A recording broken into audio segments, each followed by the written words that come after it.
अभी हम हैं सोनप्रयाग में और अभी हम यहाँ पे गाड़ी पार्किंग करके आगे जाने वाले हैं।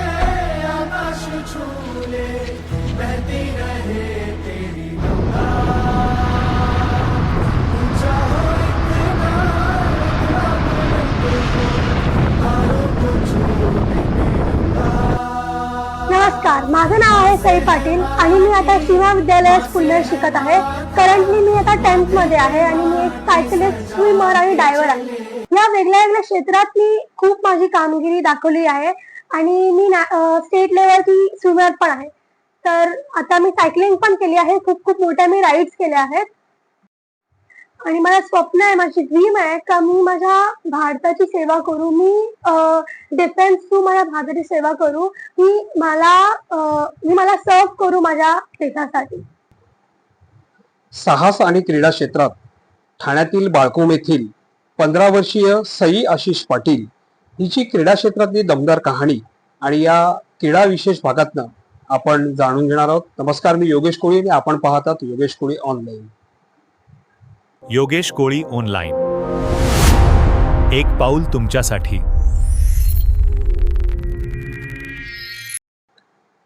मित्रांनो, ठाण्यातील बाळकोम येथे राहणारी सई पाटील हिने क्रीडा आणि जल क्रीडा क्षेत्रामध्ये आपली एक वेगळी ओळख निर्माण केली आहे.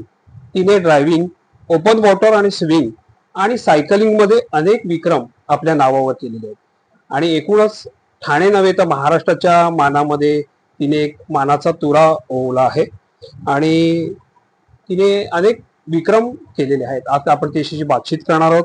नमस्कार सई. नमस्कार. सई, क्रीडा आणि सायकलिंग जल क्षेत्रामध्ये तुझी कशी काय सुरुवात झाली? मी जेव्हा 4 इयर्स होती तेव्हा मी माझ्या सगळ्या स्पोर्ट्स मी तेव्हा स्टार्ट केलेला. तेव्हा मी सगळ्यात पहिला स्विमिंग स्टार्ट केली. माझ्या बाबांनी मला सगळं इन्स्पायर केलेलं.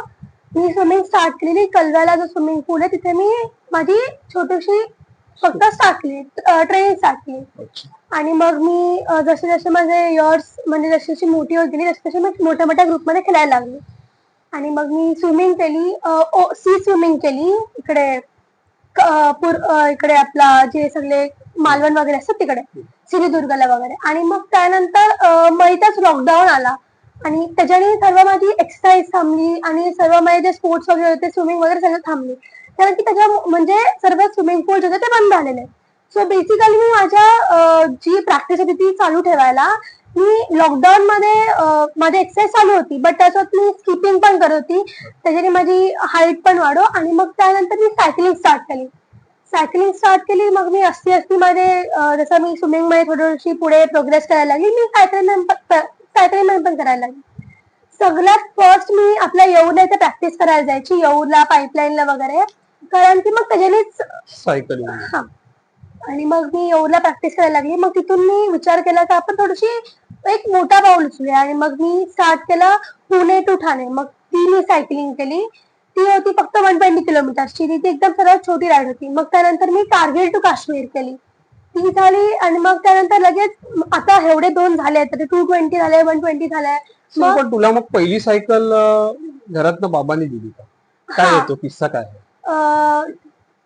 जे स्विमिंग वगैरे झालं आणि मग मला बाबा बोलले का आपण ट्राय करूया वेगळे काहीतरी. सो आम्ही सायकलिंग स्टार्ट करणार, बट त्यासाठी सायकल पाहिजे. सो मला माझ्या बाबांनी पहिला सायकल दिली आणि ती सायकल दिली, पण त्या सायकलला लिटरली ब्रेक नव्हते, ती गेअरची नव्हती सायकल, ती खूप साधी प्लेन सायकल होती. हा, जसे सर्व नॉर्मल लोक वापरतात. पण त्या सायकलमध्ये आणि एक सायकलिस्ट मध्ये खूप जास्त अंतर असतो.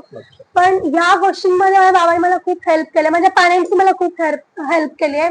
मी म्हणजे या सगळ्या गोष्टी स्टार्ट करायला माझ्या पॅरेंट्सनी मला इन्स्पायर केलंय. सो मी हे सांगते का सगळ्या पॅरेंट्सनी त्यांच्या मुलांनाही असंच इन्स्पायर केलं पाहिजे. मग त्यांच्या मुलं पण काहीतरी वेगळं करतात. तुला जलतरण करताना अशी भीती वाटली नाही, एक स्टार्टिंगला थोडंसं वाटतो का हे आपल्याला होईल का नाही, बट जर आपण केलं त्याशिवाय आपल्याला समजणार नाही. सो जस्ट ट्राय करा, मग ते तुम्हाला येईल. अच्छा, सध्या कोणत्या शाळेत शिकतेस तू आणि कितवीला आहेस? मी आता श्रीमा विद्यालय हिरानंदिनी मध्ये शिकते. मी आता करंटली 10th मध्ये. क्रीडा क्षेत्रात ह्याला सगळ्याला वेळ किती वेळ देतेस? कसा वेळ तुला कसा मॅनेज करतेस हे सगळं करण्यासाठी? वेळ म्हणजे अभ्यास करून हे सगळा वेळ कसा देतेस? इझी आहे, जर आपण आपला टाइम मॅनेजमेंट परफेक्ट ठेवला सो आपण सगळं परफेक्ट करू शकतो. सगळ्यात पहिला आपण आपली स्कूल अटेंड करायची, जे खूप इम्पॉर्टंट आहे. करिक्युलर इम्पॉर्टंटच आहेत, पण आपला अभ्यास सुद्धा करून. इम्पॉर्टंट आहे. मग सर्वात पहिला आपण आपली स्कूल कंटिन्यू ठेवायची. बट जेव्हा मला सायकलिंग वगैरे मी जात असली तर त्या तिकडे मला ब्रेक भेटायचा, पण त्याच्यासोबत अभ्यास आहे. मग त्यानंतर जो पण आपला दुसरा टाइम आहे त्याच्यामध्ये आपण आपल्या करिक्युलर ऍक्टिव्हिटीज करायची, जशी मी स्विमिंग, सायकलिंग वगैरे ते सर्व करायची. हे सगळे रेकॉर्ड करतेस तेव्हा मग शाळेमध्ये कसं तुझं अभिनंदन केलं जातं की अरे सई कारगिलवरनं आली कन्याकुमारी पर्यंत, हा प्रवास जेव्हा तू करतेस आणि जेव्हा तुझं अभिनंदन होतं, तुझं कौतुक होतं, तुझा रेकॉर्ड होतो, मग शाळेमध्ये कसं काय अभिनंदन केलं जातं, कसा प्रसंग वाटतो, चांगलं वाटतं असं? खूप प्राऊड फील वाटतो, कारण की तेवढ्या सर्व मुलांमध्ये आपण जरासा थोडासा वेगळा असतो, कारण की आपल्या अकॅडमिक्स पण आणि आपल्या करिक्युलर ऍक्टिव्हिटीज दोन्ही पण बॅलन्स असतो. अच्छा. मग त्याने असा वेगळाच प्राऊड फील होतो. वयाच्या 8व्या वर्षी तू 50 मीटर उंचीवरनं उडी मारलीस, कसं काय, म्हणजे एवढं म्हणजे डेअरिंग कशी काय, म्हणजे आणि काय प्रसंग होता तो? मी तेव्हा डायव्हिंग नव्हती करत. मी आता जे 23 आणि 25च्या ह्याच्यामध्ये मी डायव्हिंग करत होती. पण तेव्हा पुलवामा अटॅक झालेला आणि आपल्या जवानांना श्रद्धांजली म्हणून मी तिथून 50 मीटर्सवर उडी मारलेली कशिलीच्या ब्रिजवर. अच्छा. तो दोस्तों अभी 10 to 15 मिनट्स में हम पहुंचने वाले हैं हमारे मंजिल की तरफ, मतलब अपनी मुंबई गेटवे ऑफ इंडिया। चलो दोस्तों, अभी हम लोग जा रहे हैं। मैं बहुत एक्साइटेड हूँ। जब मैं ठाणे को थी ना, वहाँ पे मैं बहुत एक्साइटेड थी, बट चलो अभी जब हम लोग मुंबई में मतलब गेटवे ऑफ इंडिया में जाते हैं तब देखते हैं कौन सा एक्साइटमेंट आता है। क्या मित्रांनो, सईचे काही विक्रम पाहिले तर 2019 मध्ये तिने लोणावळा म्हणजे कोळी आगरी समाजाचं जे दैवत आहे, कुलदैवत आहे, श्री एकविरा देवी हिच्या कारल्या गड्याच्या पायथ्यापासून लोणावळ्यावरनं तिने ठाणे पर्यंतचा 220 किलोमीटरचा सायकलिंग वरनं प्रवास केला. 2020 मध्ये तिने कारगिल ते श्रीनगर असा 220 किलोमीटरचा प्रवास सायकलिंग वरनं केला. 2021 मध्ये तिने काश्मीर ते कन्याकुमारी 3700चा सायकलिंग वरनं प्रवास केला. आणि सई, काश्मीर ते कन्याकुमारीचा हा प्रवासाचा अनुभव तुझा कसा आहे? खूप युनिक होता. जसं मी जे पहिल्या 2 राईड्स केले ते तर आपल्या जवळचे होते. कारगिल फक्त लांब होतं, तिकडे थंडी होती. बट ही जी सर्वात माझी मोठी राईड होती त्याच्यामध्ये खूप सारे एक्सपिरियन्स होते मला. आता तुम्ही बघायला गेलात तर काश्मीर ते गुजरात पर्यंत तिथे खूप जास्त थंडी असते. थंडी असते. बट आणि आपला कर्नाटक ते केरला पर्यंत खूप जास्त गरमी असते. फक्त महाराष्ट्र असा एक स्टेट आहे त्याच्यामुळे सगळं बॅलन्स असतो. आणि आता काश्मीर टू गुजरात तिकडे असे वेगळे वेगळे क्विझिन्स असतात, वेगळे वेगळे खाण्याचे पदार्थ असतात, ते आम्ही टेस्ट केले. परत वेगळ्या वेगळ्या टाईपचे लोक असतात, त्यांचे लँग्वेजेस, त्यांचे म्हणजे त्यांच्या सर्व वेगळ्या वेगळ्या पद्धती, त्यांचे कल्चर वगैरे. आणि सेम आम्हाला सगळ्या सेटमध्ये असं वेगळं वेगळं बघायला भेटला. तिकडच्या सिनरीज, तिकडचे माउंटेन्स वगैरे सर्व वेगळा, सर्व क्लायमेट वेगळा, सर्व लोक वेगळी होती तिकडची. हे सगळं तुला अनुभवच आले मात्र हे सगळं करताना, सायकलिंग करताना हे सगळे तू अनुभव देखील कॅच करत होतीस. आणि तू एवढ्यावर मित्रांनो ही थांबली नाही. तिने 2022 मध्ये तवांग ते गेटवे ऑफ इंडिया हा चक्क जलतरण मध्ये होण्याचा विक्रम केलायस. तसा तो प्रसंग कसा सांगशील? तवांग टू मुंबई जी मी राईड केली ती बेसिकली मी सायकल वरती केलेली. जशी की मी सायकलिस्ट सायकलिंग. आणि म्हणजे आता आम्ही जसा विचार केला, आम्ही जसं नॉर्थ टू साऊथ झालेला, तर आम्ही विचार केला की अजून आपण काहीतरी करूया. मग आम्ही ईस्ट टू वेस्ट केला आणि ती पण राईड खूप मस्त होती. म्हणजे आम्हाला दुसऱ्या स्टेट मधले पण माहिती पडो आणि आम्हाला समजू म्हणजे कसा कुठे आहे. आणि ती पण राईड खूप अमेझिंग होती, खूप मजा आली तिथे. हे सगळं करत असताना देशाचं नाव देखील तू उज्ज्वल करतेस. काय कसं वाटतं तुला? खूप एक अभिमान वाटतो आम्हाला सगळ्या देशवासियांना. काय सांगशील तू? खूप प्राऊड फील होतं मला हे सगळं करून. आणि ऑफकोर्स माझ्या पॅरेंट्सच्या मुले मी हे सगळं करते आणि माझ्या सगळ्या कोचेसच्या मुले, जसं मी स्विमिंग मध्ये जर आपण फक्त अटेम्प्ट करायला पाहिजे. आपण ते रिझल्ट सगळं आपण नंतर बघायला पाहिजे, पण आपण जर अटेम्प्ट केलं तर आपल्याला तेव्हा समजेल मग कसं होईल कसं नाही होणार. मित्रांनो, 2023 मध्ये चक्क सईने 4 धाम यात्रा सायकलनं पूर्ण केलेली आहे आणि तो मानाचा टप्पा तिने गाठलेला आहे. सईच्या कामगिरीबद्दल तिचं वर्ल्ड बुक ऑफ रेकॉर्ड आणि लंडन बुक ऑफ रेकॉर्ड मध्ये तिने रेकॉर्ड केलेला आहे. कसं वाटतं ही जेव्हा आंतरराष्ट्रीय स्तरावर तुझी नोंद होते तेव्हा? खूप जास्त प्राऊड फील होतो का, म्हणजे आपण जी पण काय मेहनत केली आहे ते दिसून येते. आपला जो रिझल्ट आहे तो क्लिअरली दिसतोय का आपण कसं सगळं मॅनेज केलं आणि तिकडे आपलं नाव आलं. म्हणजे कौतुक वाटतं तुला स्वतःच. आणि तुझं हे मग श्रेय सगळ्या यशाचं कोणाला देशील? ते मी माझ्या पॅरेंट्सला देईन, मी माझ्या बाबांना देईन.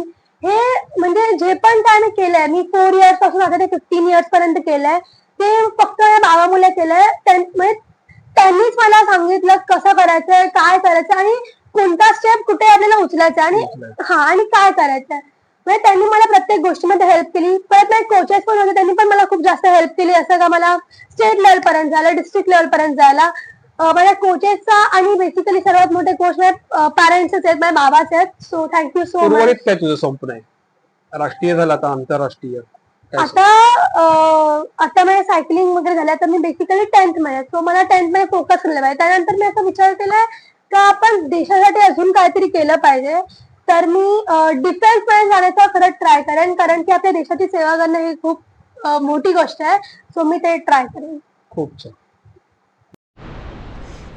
तो अभी हम केदारनाथ ट्रैकिंग के लिए तैयार हैं और मैं और मेरी चिरी भी तैयार. चलो अभी हम जाएंगे. चलो. और हमारा सब सामान जो है वो मैंने पैकिंग किया है, देख सकते हो आप. चलो अभी हम जाने वाले. सर काय सांगाल आपल्या मुलीबद्दल? मी तर पहिला हा का सही एवढा करते, म्हणजे ती स्वतःहून करायला लागली तर बरं आपण सुरुवात करू बोलो. तिला कारण की प्रोत्साहन दिलं. हा मला मिलिटरी मध्ये जायचा होता, पण काही कारणामुळे मला जाता नाही आला.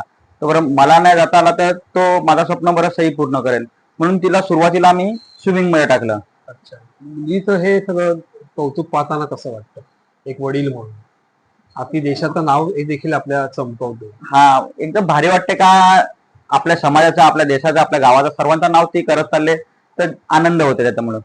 मित्रांनो, वयाच्या अवघ्या 15व्या वर्षी सायकलिंग आणि जलक्रीडा क्षेत्रामध्ये सातत्याने यश मिळवणाऱ्या सई पाटील ही केवळ बाळकूम ठाणे शहर इतक्या अल्पावधीत न राहता तिची चमक ही राष्ट्रीय आणि आंतरराष्ट्रीय स्तरावर देखील उज्ज्वल होऊन आपल्या भारताचं नाव उज्ज्वल करेल, असं सईला आपण शुभेच्छा देऊया. थांबूया इथेच. एक पाऊल तुमच्यासाठी.